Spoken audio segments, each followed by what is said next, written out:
श्री परमात्मने नमः।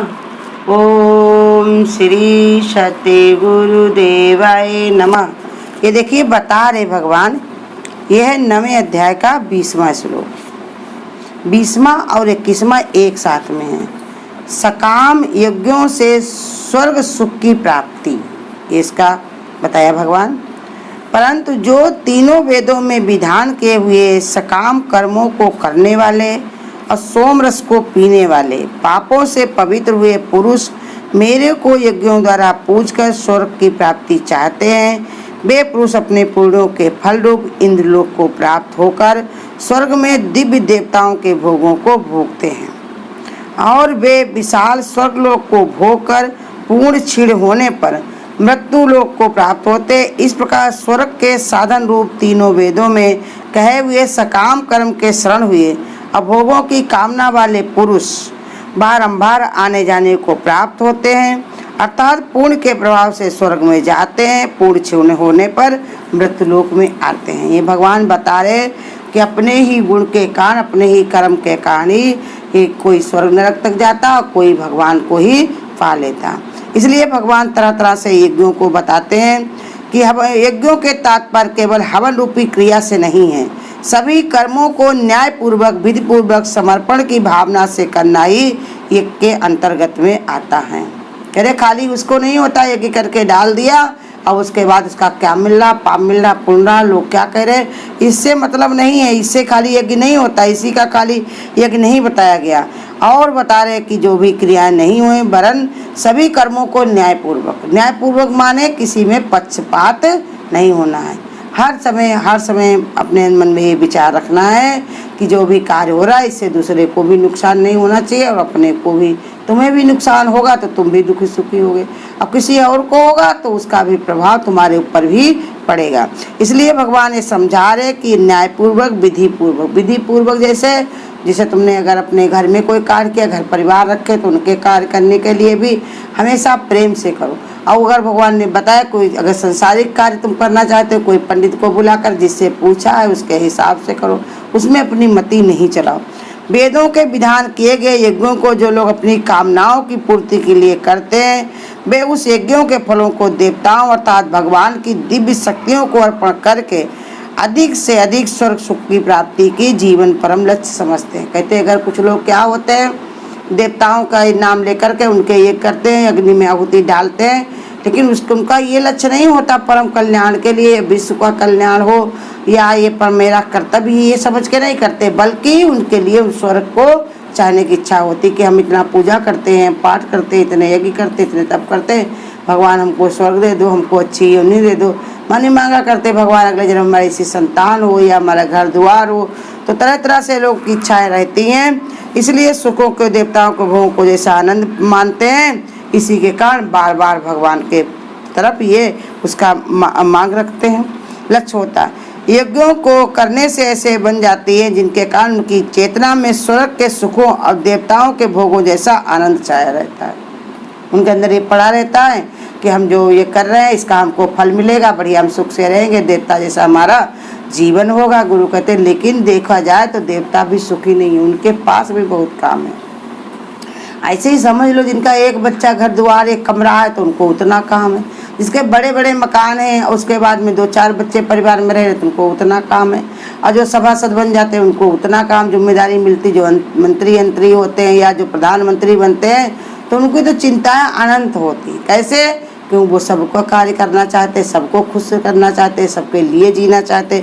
यही समझा रहे कि तुमको दूर के ढोल सुहाने लगते हैं, लेकिन अंदर झांक कर देखोगे तो कोई सुखी नहीं है, क्योंकि ये संसार में दुख ही दुख है और स्वर्ग में भी रजोगुण के कारण वहाँ पर भी दुख ही दुख है।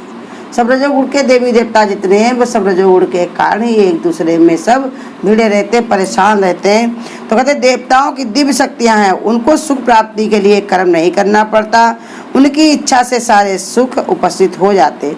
यज्ञों के संपादन करने से मनुष्य की चेतना का स्तर इतना ऊंचा हो जाता कि उनमें देवताओं की शक्तियां प्रवेश होने लगती हैं। इस सामर्थ्य सारे चेतना द्वारा दिव्य सुख भोग की प्राप्ति होती है।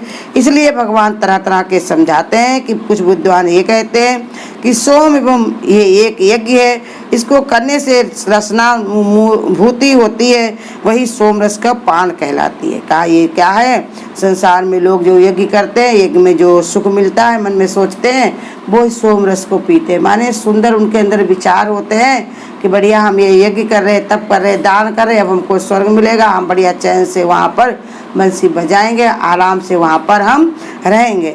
लेकिन गुरु कहते हैं वहाँ पर भी समय होने पर वहाँ से भी ढकेल दिए जाते हैं। जैसे यहाँ के होटल हैं, रुपया जेब में आया तो सोचेंगे लोग होटल में जाएंगे, बढ़िया आराम से खाएंगे पिएंगे। तो क्या तुम सब दिन के लिए वहाँ रह लोगे? जब तक तुम्हारे पास पैसे हैं तब तक वहाँ पर खाओ पियो ऐश करो, जो भी करो, और जिस घड़ी तुम्हारे पैसे समाप्त हुए उसी घड़ी वहाँ से तुमको निकाल दिया जाएगा। वो फिर ज़्यादा पैसे अगर तुमने खर्च कर लिए उनके, तो वो झाड़ू पोछा भी तुमसे करवा सकते, बर्तन भी धुलवा सकते, उनको ये अधिकार है कि तुमने क्यों नहीं पहले विचारा। ऐसे ही स्वर्ग में भी जरूरी नहीं है सब कोई को जो सुख से रहे, आराम से रहे, सबको अंदर तरह तरह के जौन है भगवान ने बताया, तरह तरह के वहाँ पर भी ईर्षा द्वेष है। दृष्टांत भी है योग वशिष्ठ में कि एक बार जो है एक राजा जो थे, तो उन्होंने बहुत सारे यज्ञ किए थे, बहुत सारे दान किए थे। तो उनको लेने के लिए स्वयं इंद्र को भगवान ने भेजा कि जाओ इंद्र, उस राजा को दिलवा कर यहाँ ले आओ और अपने सिंहासन पर उनको बैठाना। उसने बहुत यज्ञ किया, बहुत तप किया, वो इसके ही लायक है। जब इंद्र आए, राजा से कहा, राजा साहब हमको भगवान ने भेजा है, आप हमारे साथ चलिए, वहाँ पर स्वर्ग पर राज करिए, आराम से वहाँ पर रहना, और यही तुम्हारे भाग्य में है, तुमने इतने कर्म अच्छे किए। राजा ने बहुत ज्ञानी था, राजा हर काम करता था तो विचार के करता था।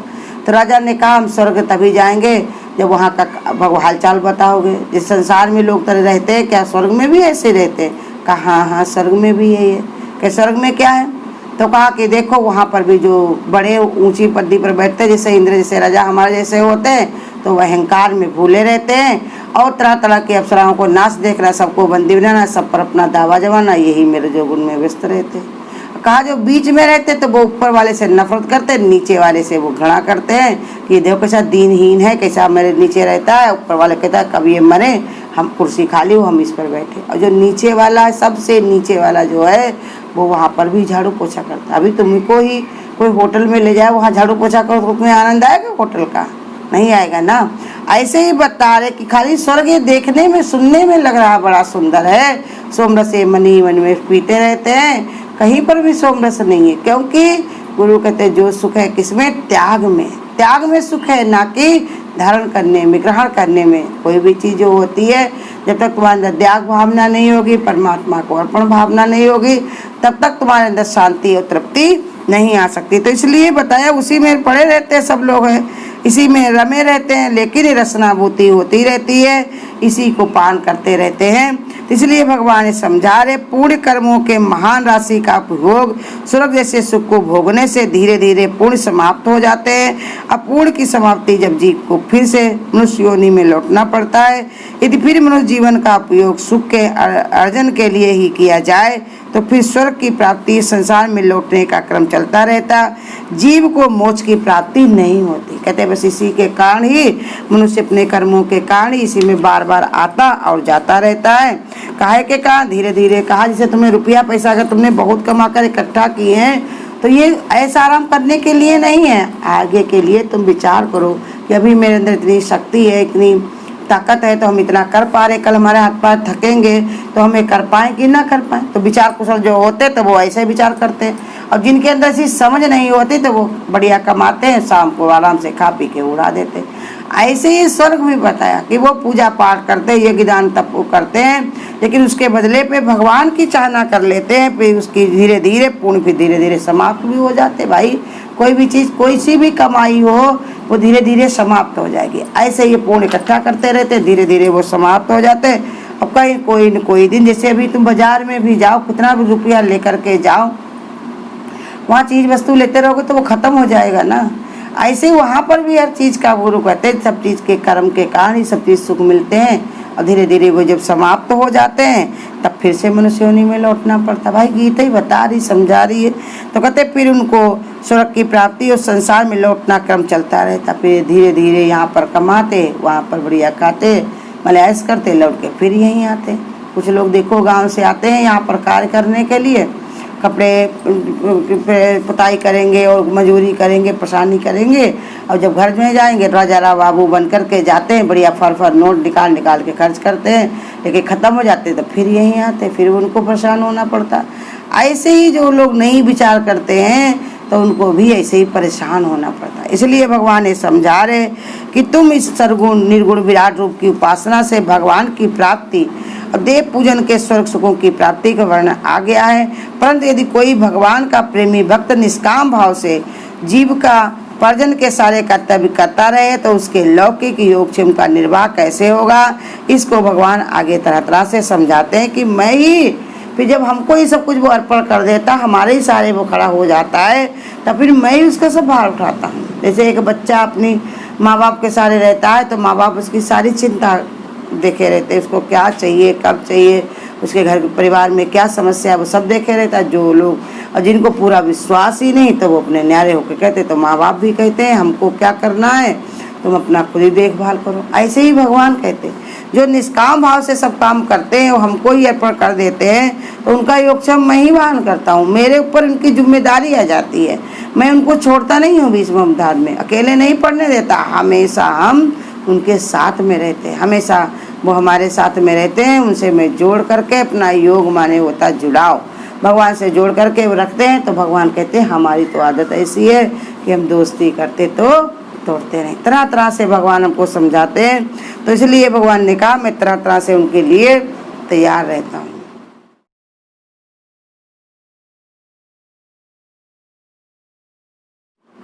भगवान तेरी लीला क्या खूब निराली है, एक घर में अंधेरा है, एक घर में दिवाली है।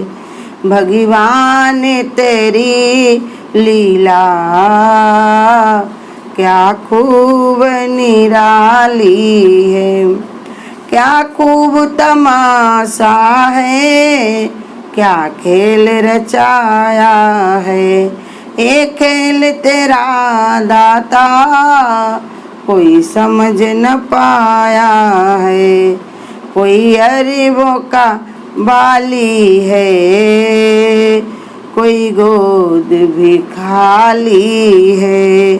भगवान तेरी लीला क्या खूब निराली है, एक घर में अंधेरा है, एक घर में दिवाली है।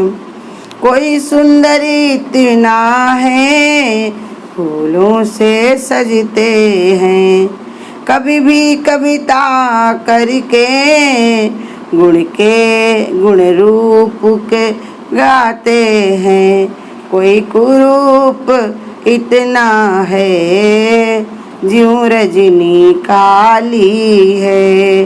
भगवान तेरी लीला क्या खूब निराली है, एक घर में अंधेरा है, एक घर में दिवाली है।